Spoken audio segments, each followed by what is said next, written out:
Tojikiston Bapesh, Tojikistondan Qo'rg'ontepadan Eshak maydon degan joydanman.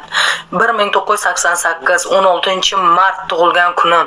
37 yoshdaman. Er yo'q. Bir sasimaydigan, bir shikarniy, kulturniy, simpatичный, akkuratniy er izlayapman. Normalniy, dostoyniy, deb boqaydigan, qaraydigan, qoqaydigan. Manaqa so'rlagan bir marta yordam berib, ikkinchisiga ko'tiga tursiga olishgan puli yo'q, erkak kishi kerak emas. Еще вопрос есть?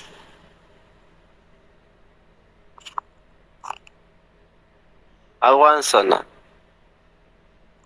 Tare kalkalangizga Afg'onistondan qo'ta bor men oldimda. Lekin chiroyli bo'lish kerak, erkak kishi simpatichniy, akkuratniy, bo'yi baland, 185, qorni press. Bunday quchoqlaganimda shunday mazza qiladigan bo'laydi. Bunday qo'lini ko'targanda bir приятный hidlar kelsin. Va tursiklar yuvilgan bo'lsin. Har kuni har chumurganda tursik yuvilgan bo'lsin. Bunday tursigini bunday qilib burib kiyganda hidi burningizga urib, xushdan ketib qoladigan bo'lmasin. Xo'p, xafa bo'lmanglar yana, aylanib ketay asallarim. Yoshi nechida bo'lsa deydi. Yoshi farqi yo'q. Самое главное, yomon gapiraman, oz negativ ko'payib ketadi. Boqib qoqadigan bo'lsin, конечно. Ham boqadigan, ham qoqadigan. Ofitsialniy tegasizmi yoki vaqtinchaga? Rossiyada bo'lsa, oilasi bo'layotgan bo'lsa, qo'rqsa, to aeroportgacha sevishamiz. Unaqasini kechasi qayerda topamiz deydi, kunduz topamiz. Bunday turingda joyingizdan bir. Joyingizdan turib bo'yi bassangiz ko'rsating, qorinni ko'rsa, конечно, men emas-ku. Bo'yim biri 80. Ozsam tepaga chiqasiz, donik. Menga nimani ko'rsatmang junjuloqda. Menga bo'yni ko'rsating, nima telefon pastga qo'yib qo'ysin. Junjuloqni ko'rsatmang. Xo'p, mayli, yaxshi yigit, charchamang. Ilohim sizga ham mamalari katta qizlar nasib qilsin, ammalari kichkinalar nasib qilsin. O'ylaysizga. Men turay. Men shuni aytib beraman. 2 kilodan 4 kilo, 4 kilodan 8 kilo arqa. Normalli. Hamma joy normalli. Yo'q, unaqa qilmang, ha, siz deydi. Hamma chotki. Osh, shavla, mastava, dimlama, monti, qozon kabob, pirashki, sambusa, hamma yo'lda qila olaman, qo'limdan keladi. Salatlar.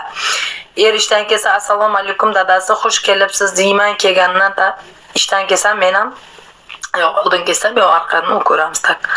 Ovqatlar deb kosalar yuvib, bitta yuvinib, masaj qilib, bir-birimizda lekin faqat men masaj qilmay, u ham meni masaj qilish kerak. Chiroyli bo'lib, masajlar qilib, o'ranib, dirang-dirang qilib, bitta yuvinib, keyin uxlaymiz. Achon-machon qilib, quchoqlab, ertalab yana turib, ishga paypaqlar kiyamiz, betni yuvamiz, sochoqlar, hamma yo'q, kiyinamiz. Shagon marsh ishga. O'zbekistonga tekasini deydi, yo'q, O'zbekistonga tegmayman. Aeroportgacha bo'lsa, mayli, Moskvada bo'lsangiz. Faqat chiroyli bo'lish kerak, shikarni kelishgan, chotki, boqaydigan, qaraydigan, ham boqib, ham qarab, ham qoqaydigan. Sen vaqtinchalik xotin bo'lasanmi? Sen deb gapirmang akajonim, Sherxon aka. Vaqtinchalik xotin bo'lasanmi deysiz? Dakansa ham olib keta olmaydi hech kim. Отвечаю. Hammani xotini bor uyda. Hammani xotini bor uyga olib bora olmaydi birinchidan. Ikkinchidan uylanmagan bola olsa, uni olib bora olmaydi ota-onani oldiga. Ota-onam bolam seni oq qilaman shuni olsang desa, tashaqni ham olib bora olmaydi. U aeroportga borib nomer-pomerlar bilan hamma dokumentlar bilan yo'qolib ketadi O'zbekiston, Tojikiston va boshqa joylariga. Qalaysiz, yaxshi, rahmat. Tojikistondan er chiqmadimi? Tojikistondan yer tiqilib yotibdi, men o'zim xohlamayapman. Assalomu alaykum, necha kilosiz? 70 kiloman. Yo'q, haqiqatdan ham shunaqada. Yosh bolalar ota-onasidan o'tib ola olmaydi-da. Yosh bolalar uylanmagan, ota-onasidan o'tib ola olmaydi. Akalar bor, uylangan akalar bo'lsa, yuradi, qaraydi, aeroportgacha misol xotin qilib nikoh qilib, zato halol qilib oladi. Zato ajralayotganda ham chiroyli ajralar, kimlardir urushib ajralar, kimlardir uyigacha borib oladi. Yurish kerak, dogovor bilan yurish kerak. Dogovor bilan yursangiz, mana shunday bo'ladi. Urush janjal qilmaymiz asalim. Men uyga ketaman, sen ham uyga ketasan. Kelamiz, yana ikkovimiz bitta kvartira olib yashaymiz. Faqat uydagi xotinning bilmasin. Bevalar nima uchun yuradi? Masalan, mana men aytaman, men birovga tegsam, meni boqsin, qarasin. Ovqatini qiling, ishini qiling.